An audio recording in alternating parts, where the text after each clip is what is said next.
When we address the issue of poverty, I think we really have to look at who benefits from poverty.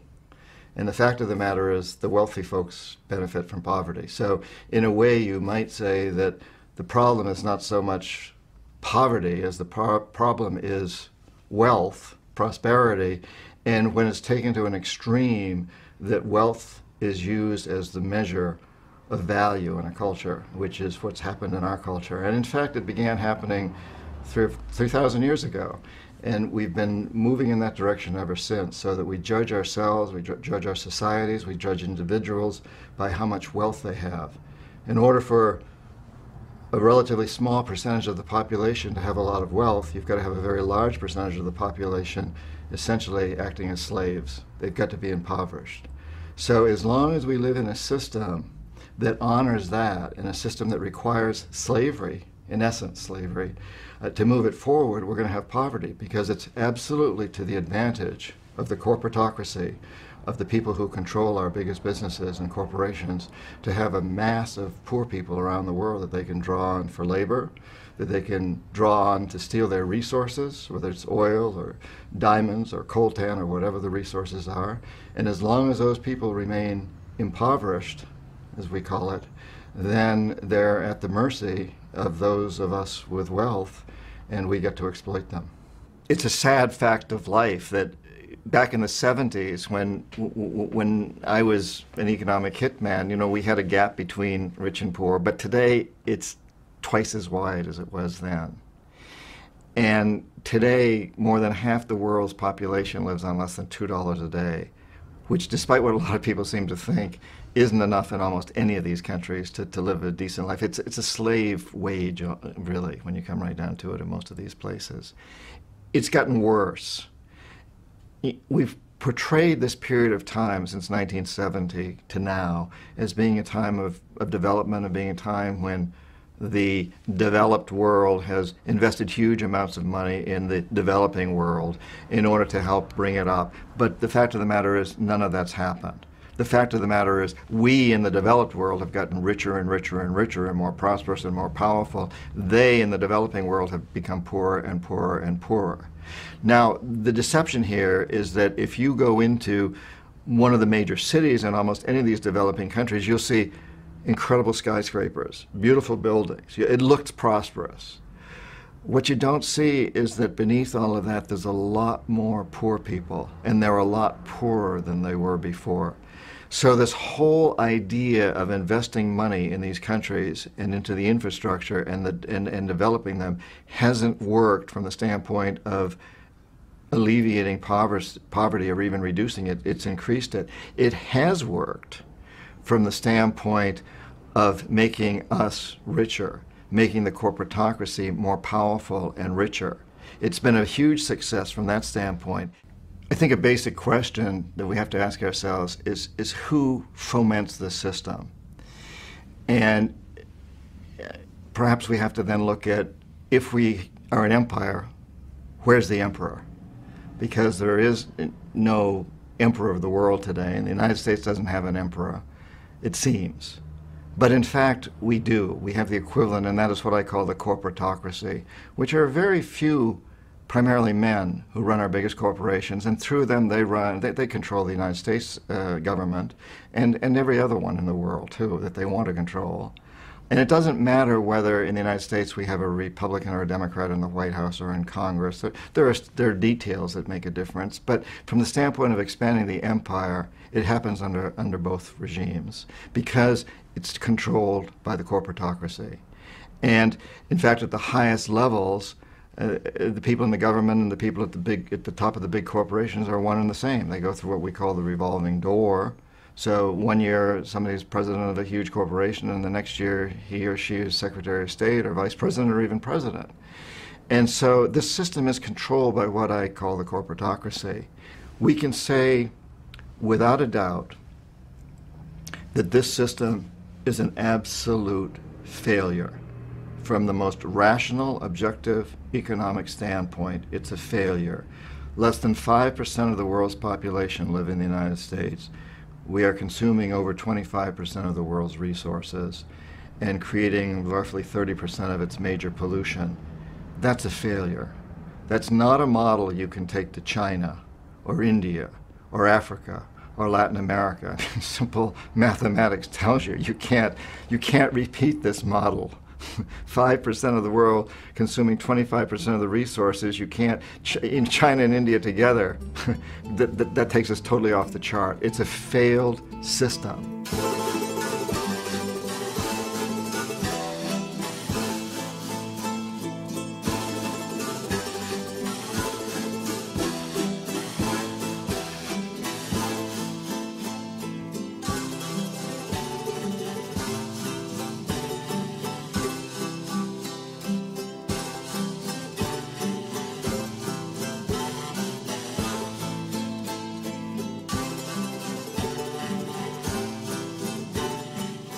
From a historical perspective, it's an interesting evolution. So for several thousand years, we had the idea of empires, kind of an accepted idea, and it's a romanticized idea. You know, the great empires of history that were not only building empires but spreading civilization, and that was the concept. And certainly, the Spanish, the Portuguese, the French, the English, the Germans, the Dutch, as they spread their empires back in the time of the great discoveries and explorations that we call it, it was very obvious that they were spreading empires. There was no secret here. If you send your young men and sometimes women off to conquer other lands, everybody knows you're doing it, and it was accepted. It was accepted partly because these were small countries with very few resources internally, and the way for them to become rich was to go out and exploit others, labor and resources. And the other thing that was justified was it was done in the name of religion. It was done in the name of culture, of civilization. We want to civilize the heathens. And so there was all this theory built up around it, but it was out in the open. Everybody knew that it was happening. And then during the time between the two world wars and the time of Hitler, and during this period, the idea of imperialism and the idea of colonialism began to take on a dark quality. And when we emerged from World War II, we created the World Bank and eventually the IMF and the United Nations, and the idea was that we're going to create a different kind of a world. But as we came out of that period, we in the Western countries, led by the United States, I think, saw the new enemy as being communism, the Soviet Union. And so we created these institutions like the World Bank and to reconstruct a devastated Europe. Very good principles behind the mission statement of these organizations, if it would still hold today. But very quickly, they began to channel their resources into convincing the world, and particularly developing countries, not to go with the Soviet Union, to convincing the world that our system of imperialistic capitalism was better than the Soviet system. So in order to do this, these institutions became very friendly with, they developed very cozy relationships with the corporatocracy, with the big corporations. And this became stronger and stronger during the 50s and the 60s, and the corporations became stronger and stronger. At the same time, we launched the corporations launched huge campaigns to convince the public that what's good for business is good for America and the world, and that really the American dream was to create a few very rich people, that was part of the American dream. And greed began to be taught in business schools, and it pervades boardrooms today. That's the objective, make a few people very, very rich. And so the system began to evolve, but at the same time we had this aversion to colonialism, to empire, to imperialism. We said we had an aversion. We didn't like what Hitler had done. We began to look back and say, well, what those conquistadores did, and the British and the French and everybody else, that wasn't good. But in fact, we were still living in that system. So it started in Iran when Mossadegh was elected democratically as president of Iran in the early 50s, and he began to nationalize oil companies, and we didn't like that. So we decided we had to get rid of him, and we sent in a CIA agent, Kermit Roosevelt, Teddy Roosevelt's grandson, and he was extremely successful at getting rid of this democratically elected president of Iran and replacing him with a terrible dictator, the Shah. But he did it very quietly. He did it with a few $1 million and without much violence and without the risk of war with the Soviet Union. And at that point, we feared nuclear war with the Soviet Union. And so this sent a really strong message. This works. This is the new way to build empire. Use economic hitmen. Kermit Roosevelt was, in essence, the first economic hitman. He was also a jackal. He was the two combined. But he was a CIA agent, card-carrying government employee. And so very quickly we realized that that's no good. What if he'd been caught? And we would have looked pretty bad. So we developed a new class of people, which were like me. We work for private companies, consulting firms, whatever, and we're economic hitmen. In essence, we work for the corporatocracy, the government, but we're not paid directly by them. We're paid by a consulting firm.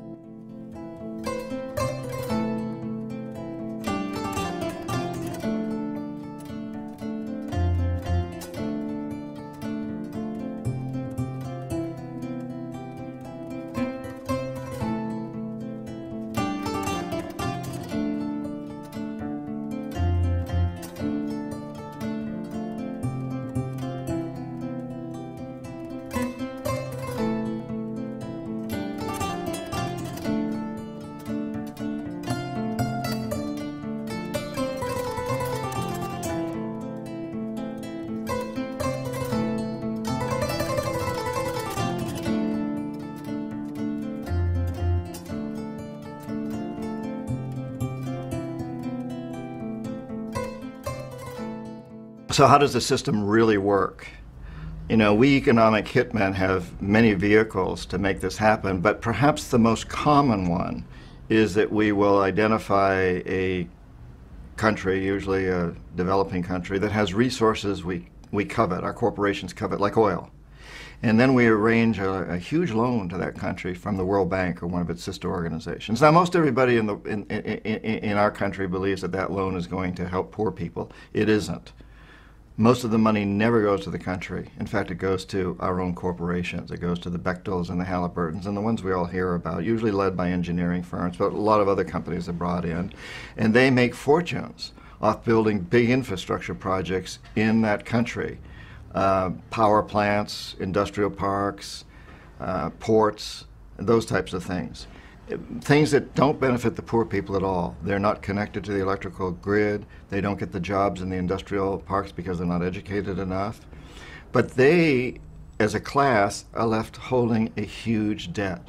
The country goes deep into debt in order to make this happen. And a few of its wealthy people get very rich in the process. They own the big industries that do benefit from the ports and the highways and the industrial parks and the electricity. The country's left holding this huge debt that it can't possibly repay. So at some point, we economic hitmen go back in and we say, you know, you can't pay your debts. You owe us a pound of flesh. You owe us a big favor. So sell your oil real cheap to our oil companies, or vote with us on the next critical United Nations vote, or send troops in support of ours to someplace in the world like Iraq. And so we use this whole process as, first of all, getting their money, basically, money we loan them, to enrich our own corporations, and then to use the debt to enslave them, to imprison them, to get them to have to agree to selling off their resources cheap. It's an amazing system, and in the process of doing that, we have, in essence, created this empire. And we've done it without the military, without most citizens knowing that it ever happened. In fact, most citizens believing we've done a great thing. We've spent billions of dollars on building an electrical system, industrial parks, and so on and so forth. We've given this country a huge gift. And the truth of the matter is exactly the opposite of that. We've given this country, we've put this country in a terrible, terrible situation, a terrible predicament.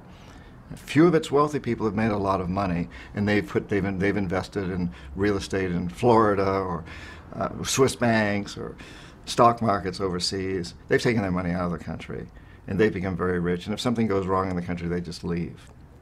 But the other people are left holding this huge debt, and as a result, they can't afford the education systems, the water and sewage systems that they need, the health care, and all the other civil amenities that they need.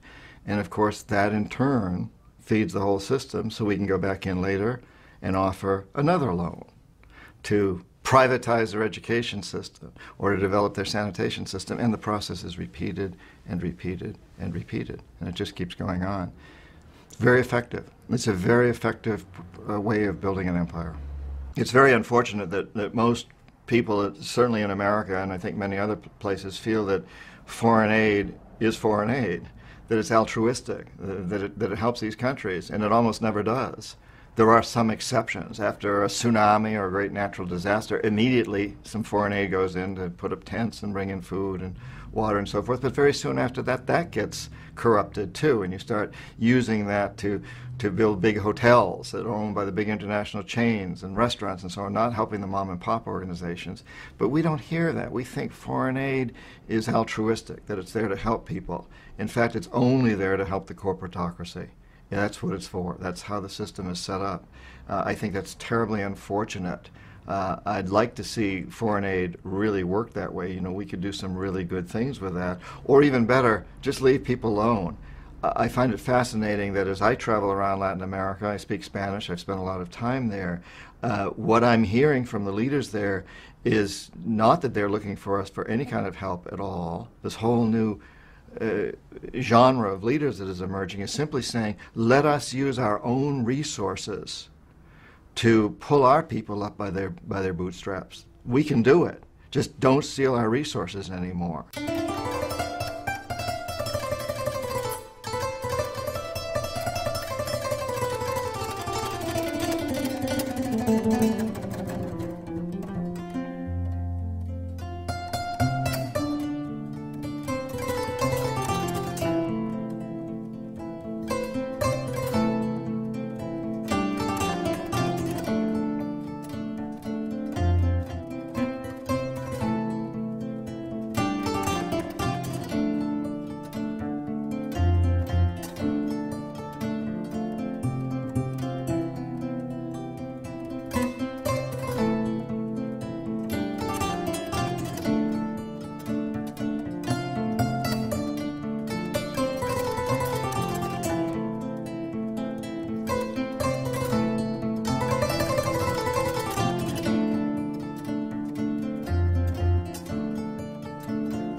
When someone like me is sent into a country to justify a loan, for example, one to develop a power system, we develop these 20, 25-year economic forecasts that show that if we invest this money into the electric system, then the economy is going to take off. That's all that's needed. And we inflate these tremendously, hugely inflated forecasts.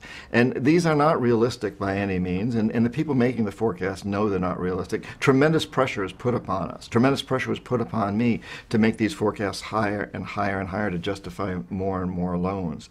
So the economic forecasts are developed to justify loans, not to present any picture of reality.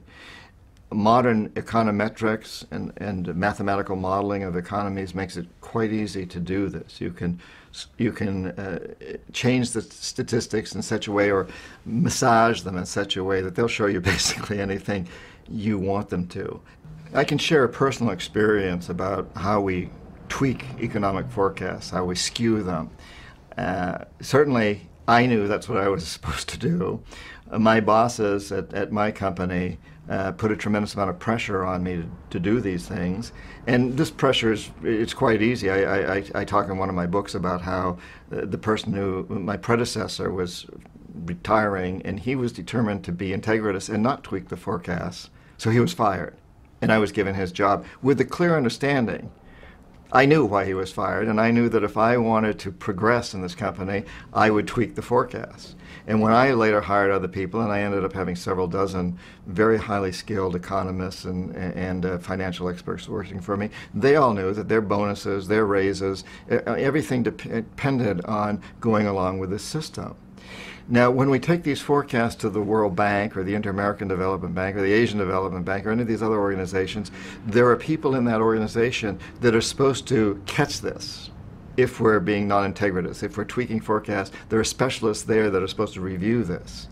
And my experience was that some of these guys really are integritous. They wanted to punch holes in my forecast.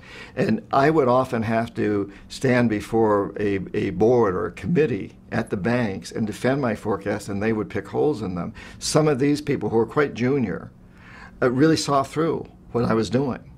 But I always knew that above those people, their bosses knew exactly what was going on, and they were determined that the country that I was doing this forecast for was going to get that loan, that this was going to move forward. So it was a charade.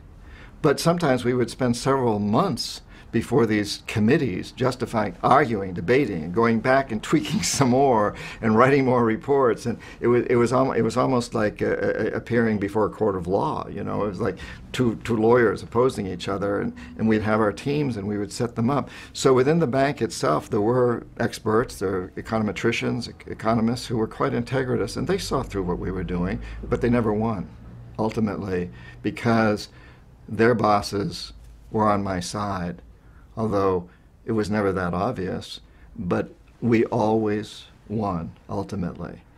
This isn't a mistake when these things that happen of building debt in these countries that can't repay it is not a mistake. It's a policy. It's well known. Everybody knows it's going on. And I do want to make it very clear that within organizations like the World Bank and many of these corporations, there's some very, very good people and conscientious people and hardworking people.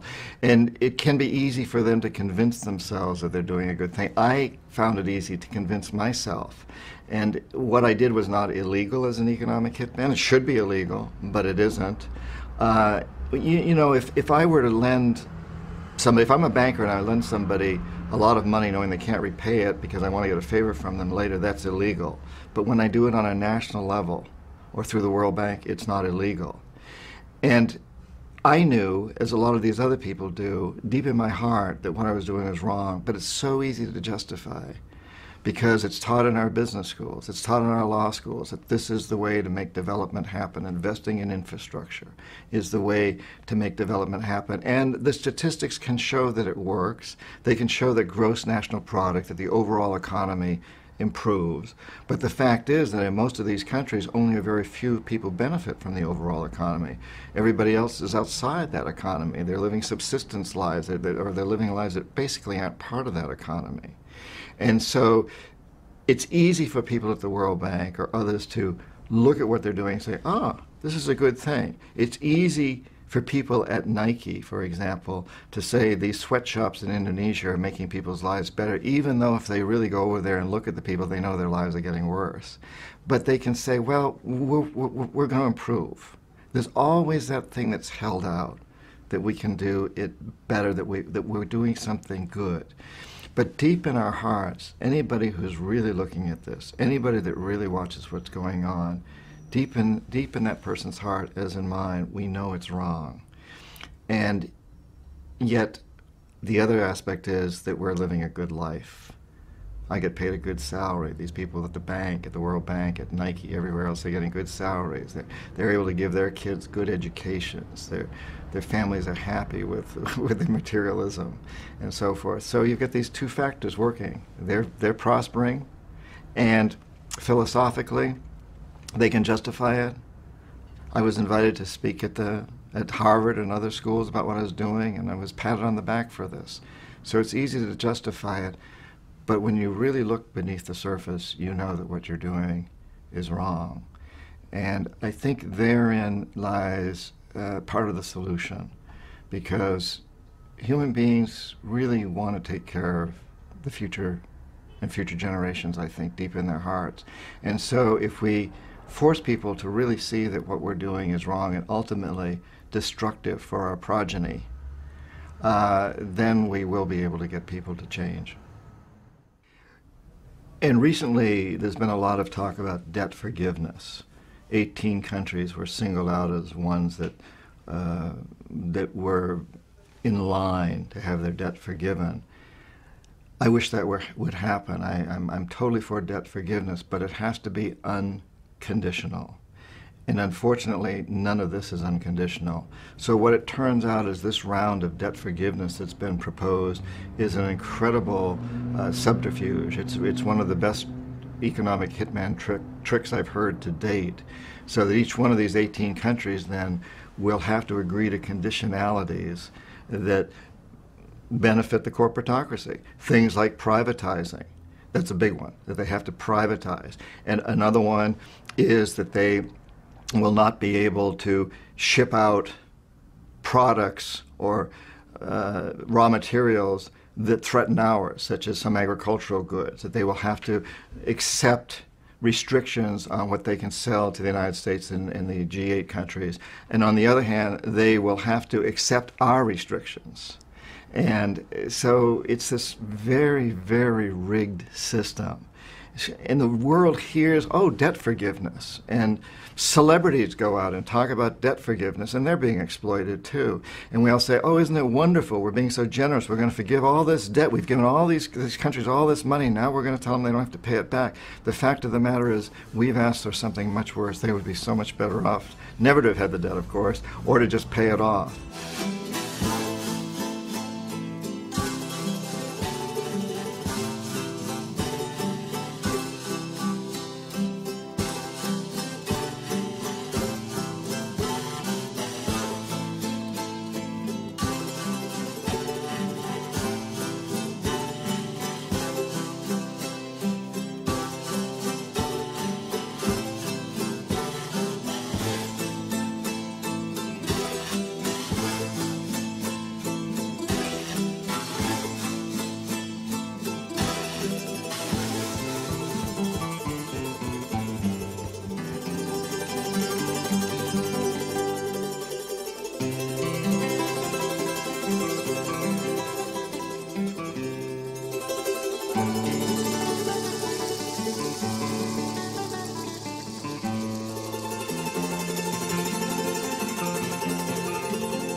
As an example, let's take a country that has accumulated a lot of debt, and they owe the World Bank or one of these organizations money. And they come back and say, well, you know, we need a new water system in one of our cities. For example, Bolivia did this with Cochabamba. We need a new water system. And the IMF at this point steps in and says, well, you've got a lot of debt, and somehow we've got to restructure things. We've got to implement some policies that'll rationalize this process. And so, yes, Cochabamba needs a new water system or better management. So what you need to do is privatize it, because obviously the current system isn't working. And so the deal is struck that there may be some money invested into that system if privatization occurs. And the privatization is rigged. You know, it's going to be one of our companies that's going to own it. In the case of Cochabamba, it was Bechtel, or a subsidiary of Bechtel. And they went in and developed the water system and restructured the whole thing in Cochabamba. And suddenly water became extremely expensive for the poor people. They couldn't afford it, and they rebelled against it. And they were very, very upset and rebelled against it. And eventually, Bechtel was forced to leave. But it didn't stop there, because Bechtel now says, well, you know, we've got lost profits. We expected to go in there and make certain profits. Now, legally, the United States and Bolivia do not have an agreement that allows a U.S. corporation to sue. So Bechtel used a subsidiary in one of its European countries, one of its own subsidiaries, that does have such an agreement, and went in and sued Bolivia for lost profits that they hoped to realize and weren't able to because they had to leave under protest. And this suit went on for a while. After Morales was elected president of Bolivia, Bechtel dropped the suit and basically went away. But I think that example tells an awful lot, because we set this thing up so that we put a country deep into debt. They come and look for something more. They need water, they need sewage, they need all kinds of things like this for the poor people. And the IMF then steps in and sets the guidelines. and it sets what it calls conditionalities. And one of the conditionalities in this case, and in many, is to privatize, to turn the thing over to one of our companies. And that just perpetuates the system. And in the case of Bolivia, the Bolivians rebelled. And they elected a president who then was a real threat to the corporatocracy, and so Bechtel dropped the suit. If somebody else had been elected president of Bolivia, Bechtel, I'm sure, would have stayed in there with their lawsuit and probably would have eventually won it and gotten paid damages by Bolivia, but it didn't happen that way. And that goes on and on and on in country after country after country. If we don't like what a democratically elected leader of another country is doing, for example, opposing the exploitation of oil in his country, as Chavez is doing in Venezuela, or the exploitation of gas or water, as Morales is doing in Bolivia, then we try to corrupt people into changing that and going back to the old system. And we try to corrupt those particular officials. So in the case of South America, in recent elections, 7 countries representing over 80% of South American population elected presidents that ran on an anti-corporatocracy platform. Now, these presidents did not run on an anti-American or anti-European policy. If I, as an American, go to any one of these countries, I'll be embraced with open arms. And they love our principles. They love our Declaration of Independence, but they hate having their resources exploited by us. That's what they ran against, the corporatocracy. And once these presidents were elected, someone who looks like me, I had the job at one time, will walk into that president's office, speaks the language, speaks Spanish, whatever, Portuguese, walks into the office and says, "Congratulations, Mr. President," or in the case of Chile, Ms. President.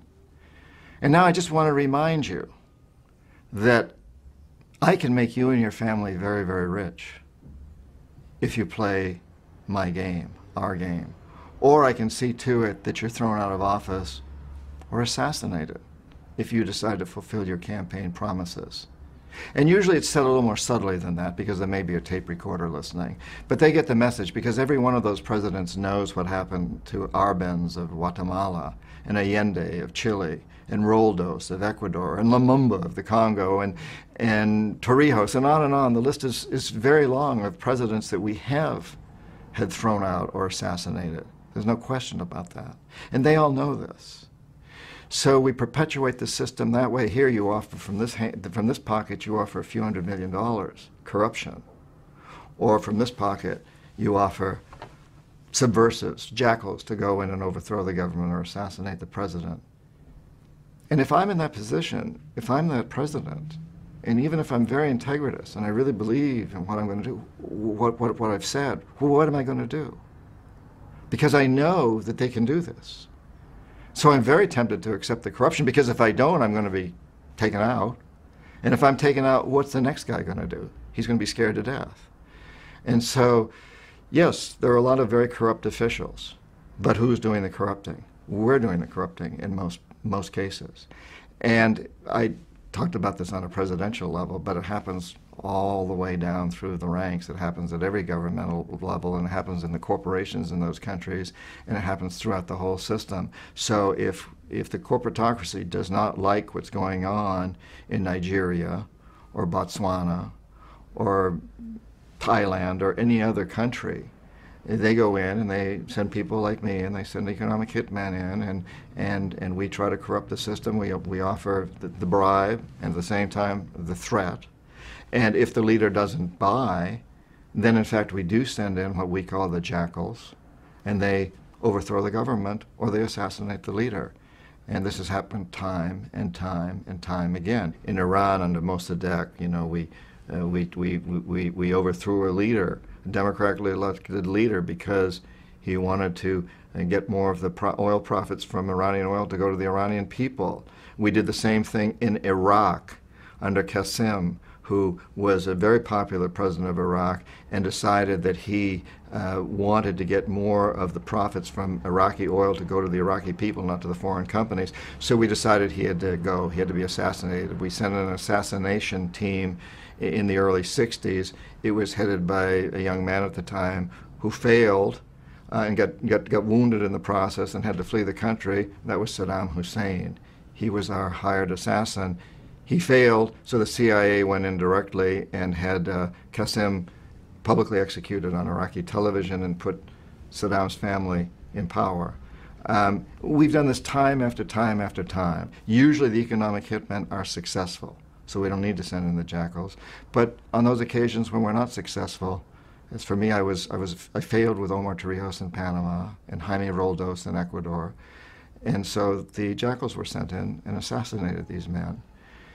On the very few instances when neither the economic hitmen nor the jackals are successful, then and only then do we send in the military. And this is what happened in Iraq. The economic hitmen were unable to bring Saddam Hussein around.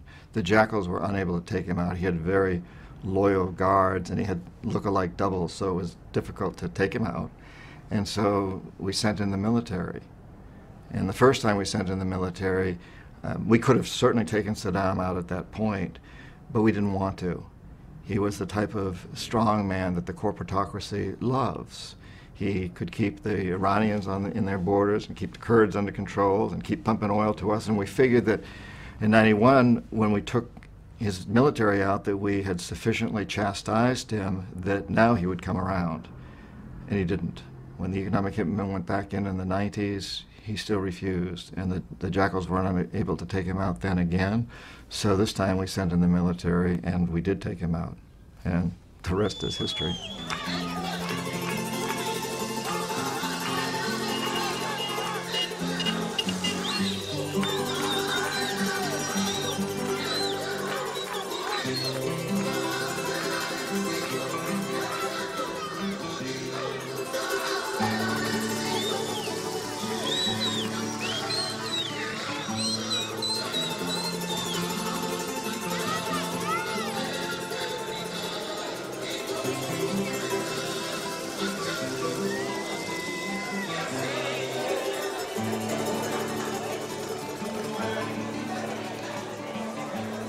This whole question of immigration is a fascinating one. I speak Spanish, and I often go out and talk with Guatemalans or Colombians or Mexicans or people who are here mowing our lawns and picking our fruits and vegetables. These immigrants, many of them are illegal. We're trying to build a fence now to stop them. I have never spoken to one of them who wants to be in this country. They all want to be back in their countries. And these are beautiful countries. Mexico's a beautiful country. Bolivia's a beautiful country. Guatemala. They want to be back there with their families. They can't afford to be. There are no jobs for them there. And that's to a large degree because of the system that we've created, what we call the fair trade systems, the NAFTAs and all these systems that we've created that are exploiting these countries terribly. They don't have the jobs there. So they come here so they can make money, and they send a great deal of that money back to their families back there. They're not enjoying themselves in this country. They're working very, very hard, and they're performing tasks that most of us don't want to perform. And this is terribly sad. So once again, the solution to the immigration problem, and it can be a problem, yes, it can hurt our workers here. I totally sympathize with people here that feel threatened by this. But the solution is not building a fence.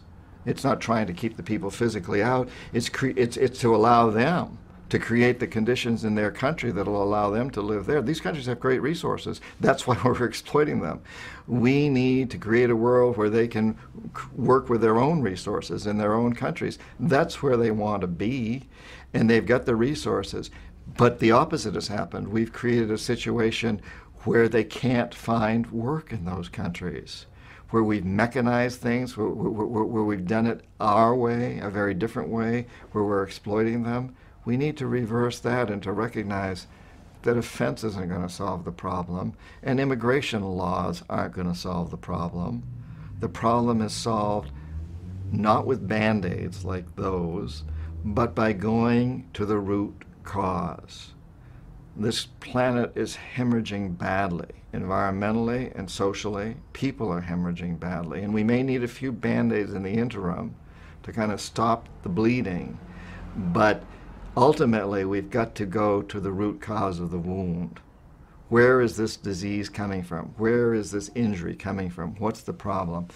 And in almost every case today, the problem is the system we've created. It is the empire. It's what the corporatocracy has created. It's what I, as an economic hitman, created and am having to live with now. We need to go to that root cause, and we need to dig it out, get rid of it, change it, and implement a better system. I've met a lot of insurgents, revolutionaries. In writing books, I've sought them out. When I was an economic hitman, I had contact with them. I have never met one that wanted to be an insurgent. They want to be farmers. They want to be merchants. They want to be with their families. They don't want to carry guns. Now, I'm sure there's some crazy people out there. There's always a few that probably would do that. But the majority of these people are desperate, desperate people. Their families are starving. They don't see any hope for the future. They see themselves being terribly exploited and their kids being exploited. They're a lot like my own ancestors in the 1700s in this country who out of desperation stood up to the largest empire in the world. These people are seeing things the same way. They don't want to be doing that. They don't want to put their lives on the line. Whether it's in the Middle East or in South America or in Africa, most of these people are just plain desperate.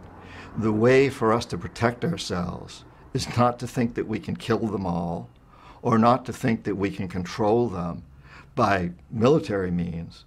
The way to defend ourselves is to take away the conditions that cause the desperation, the hatred, and the anger.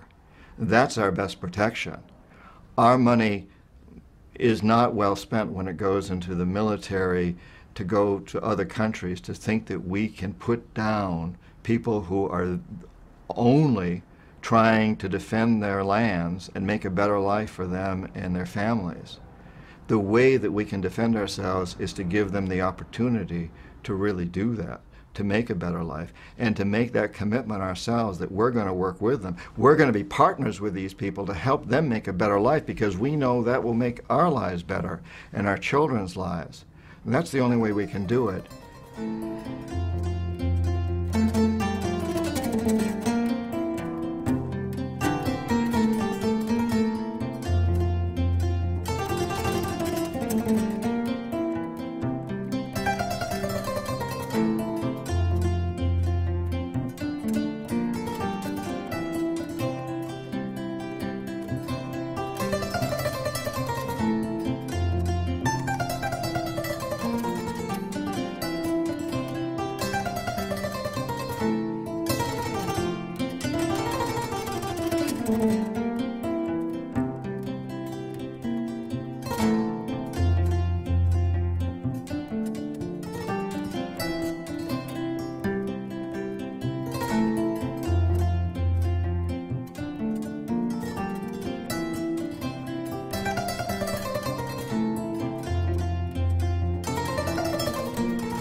I think the solution is for all of us to understand that the only way we're going to have a sane and stable and sustainable world is through really helping these countries to do what they need to do themselves, giving the people in these countries the power to determine their own future, not allowing dictators to do it, not allowing our corporations to do it, to really give them the opportunity to do this, and to recognize that we truly are all one on this planet. We're very connected. We're a very small community. To pull the corporations off them, to stop exploiting them, and in fact to turn it around so that corporations and all of our institutions truly embrace them. If Nike's going to have factories in Indonesia, the Indonesian people, the workers in those factories, need to have a say, and they need to have a share, and their best interests need to be the first thing that Nike or any other corporation looks to. What serves the best interests of the people working in these companies, not what serves the best interests of the owners of the corporation.